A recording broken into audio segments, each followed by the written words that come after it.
તો પાટણ ચાણસ્માના જીલિયા ગામે ડિમોલિશન હાથ ધરાયું છે। સ્ટેટ ઓફ રામાધણી નામે બનાવેલા ગેરકાયદેસર બાંધકામ તોડવાની કામગીરી કુખ્યાત મસ્તાની ગેંગના ભાવેશ દેસાઈએ બનાવ્યું હતું। આ મકાન સતત બીજા દિવસે બાંધકામ તોડી પડવાની કામગીરી હાથ ધરવામાં આવી।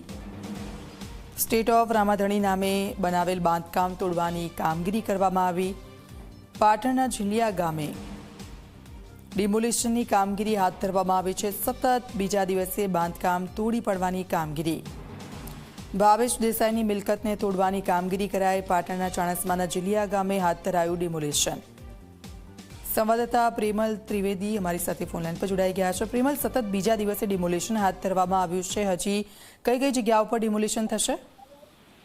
ચોક્કસથી જે પ્રકારે જીલિયા ગામ ખાતે આવેલ જે ભાવેશ દેસાઈનું જે ફાર્મ હાઉસ છે તે હુમલાનો સમગ્ર જે મામલો છે, ત્યારે જિલ્લા વહીવટી તંત્ર હવે જાગ્યું છે। કારણ કે જે ભાવેશ રબારીનું જે ફાર્મ હાઉસ છે તે બિલકુલ ગેરકાયદેસર અને જે બાંધકામ કરવામાં આવ્યું છે, ત્યારે જે રીતે કહી શકાય કે જિલ્લા વહીવટી તંત્ર તેમજ ચાણસ્મા તાલુકા પંચાયત સહિતની ટીમો નગર અહીંયા જે ફાર્મ હાઉસ છે ત્યાં ઉતરી ગઈ હતી અને ગતરોજ જે મુખ્ય જે ગેટ છે તેને તોડી પડાયો હતો અને આજે બીજા દિવસે પણ યથાવત કામગીરી શરૂ કરવામાં આવી છે। પોલીસ બંદોબસ્ત તેમજ મામલતદાર અને જે તાલુકા પંચાયતના જે વિસ્તરણ અધિકારી છે તેઓની હાજરીમાં આ જે ડિમોલિશનની કામગીરી શરૂ કરવામાં આવી છે।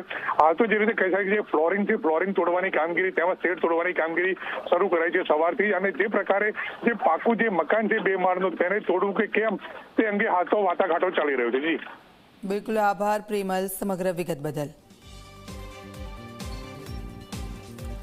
તો પાટણના ચાણસ્માના જીલિયા ગામે ડિમોલિશનની કામગીરી હાથ ધરવામાં આવી। સ્ટેટ ઓફ રામાધણી નામે બનાવેલ બાંધકામ તોડવાની કામગીરી આપ જુઓ, સતત બીજા દિવસે આ ડિમોલિશન હાથ ધરવામાં આવ્યું છે। ભાવેશ દેસાઈએ ગેરકાયદેસર રીતે આ મકાન બનાવ્યું હતું અને તેને તોડી પડવાની કામગીરી પોલીસ અધિકારીઓની હાજરીમાં ડિમોલિશનની કામગીરી હાથ ધરવામાં આવી।